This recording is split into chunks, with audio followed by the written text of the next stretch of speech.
Et nous rentrons au niveau 2, qui est le niveau donc de la vinification.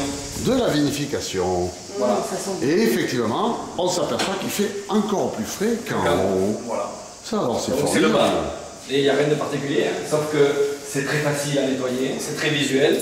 On met les pompes au milieu et avec une seule personne, on peut surveiller plusieurs cuves à la fois. Et bien sûr, je me suis inspiré de mon expérience de l'industrie alimentaire où on a des sols en résine avec des pentes parfaites. Le soir, on mouille, tout s'écoule naturellement et très facile à nettoyer. Donc on a une cave qui est assez exemplaire du point de vue hygiène. Le rêve, Voilà. rêve. Mais bon, c'est aussi l'expérience qui m'a servi 17 ans d'industrie alimentaire dans des produits sensibles. Le vin, c'est beaucoup plus facile pour ça, mais qui peut le plus, peut le moins. Voilà. Et on va aller au dernier étage. Et maintenant, le dernier On va aller étage. par l'escalier, ce coup-ci. D'accord. Olivier, qu'est-ce que tu en penses? Très bien, très bien. Hein, le sol, c'est génial, ça.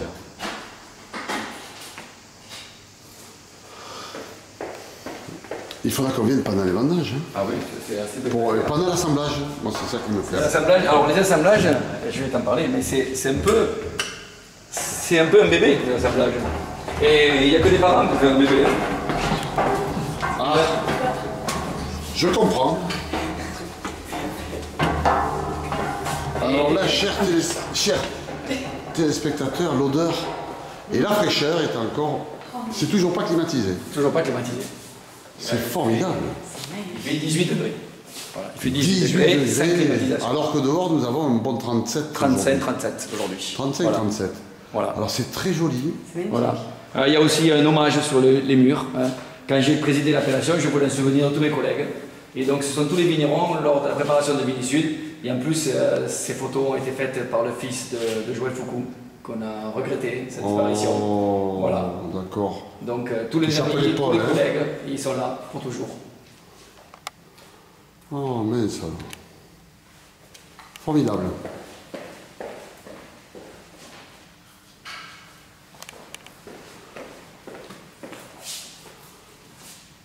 Donc on se croirait un peu dans une abbaye. Hein. Dans une chapelle. Voilà. Dans une chapelle. Alors, le bois. Le bois, chêne français bien sûr. Chêne français. Les fûts sont neufs ou Non, on a un quart de neuf. Vous voyez, donc on garde les fûts 4 ans à peu près. Hein. Un 20, 2 20, 3 20 et le 9, ça fait 4 ans. Combien de tonneliers?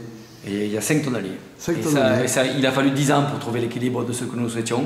Et maintenant, on ne va pas faire de recherche supplémentaire. On est content de l'équilibre et chacun a sa spécificité. Et donc, on a vraiment sélectionné les bois qui vont au vin quoi, et au terroir.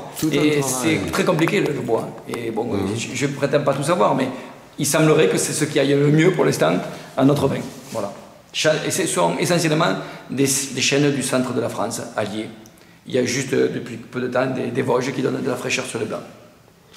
Bon, on les cite les tonneliers, donc on ne va pas leur faire de la pub, ou alors on leur demandera un peu d'argent. Ah oui. Ah, ils en ont. Damy, Dargaud, Radou. Voilà. Qui c'est que j'ai encore? Damy, Dargaud, Radou et Hermitage, essentiellement. D'accord. Voilà. Alors ça, c'est pour la vendange tardive. C'est une feuillette. Voilà. Une feuillette. Alors voici la feuillette de la vendange tardive. Ça, chez moi, ça montre. Voilà, donc cette feuillette a été achetée par Lolita dans la vente aux enchères.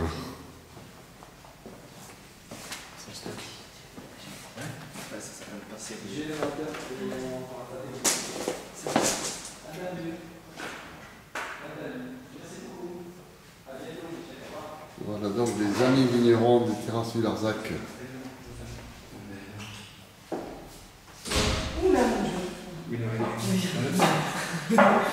Une araignée dans la cave.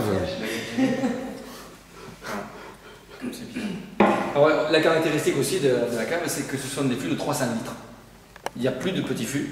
Ah oui, c'est Alors, il y a que la neige tardive, vous avez vu un fût de 120 litres, mais c'est un des derniers fûts habituels de 125 litres, de 128 litres pour les bourguignons, mais ce sont tous des 300 litres, parce que ainsi, on a moins de côté boisé donné au vin, puisque la surface du bois est moindre que dans un petit fût. Voilà. On pourrait passer à des plus gros fûts, mais après c'est plus difficile à nettoyer, et donc nous on préfère regarder sur ces 300 litres. D'accord. Sont élevés en barrique 2 cuvées seulement. Antonin et Louis. Antonin Louis et le Clos des Immortels pour les rouges, et uniquement un petit passage de 6 mois, de 4 à 6 mois sur les ombelles. D'accord. Et on garde... Tous les cépages, non, pas tous les cépages des ombelles. non, tu as raison, un cépage chaque année selon la maturité. Donc il y a à peu près la moitié de la Tous cuvée. les ans, tu changes. Pas forcément, ça dépend comment ça se présente. Et ça dépend un peu si le cépage le mérite, quoi. Donc en fonction des années, on a à peu près la moitié de la cuvée des ombelles qui va en fût. Et pour ce qui est d'Antonin, on garde les fûts les plus neufs pour Antonin. Et les immortels, il n'y a pas de fûts neufs, c'est des fûts de 1 à 3 bains. D'accord. Et qu'est-ce que j'ai perdu le fil de la question que je voulais poser, mais c'est pas grave. Voilà, c'était surtout à propos du bois et de...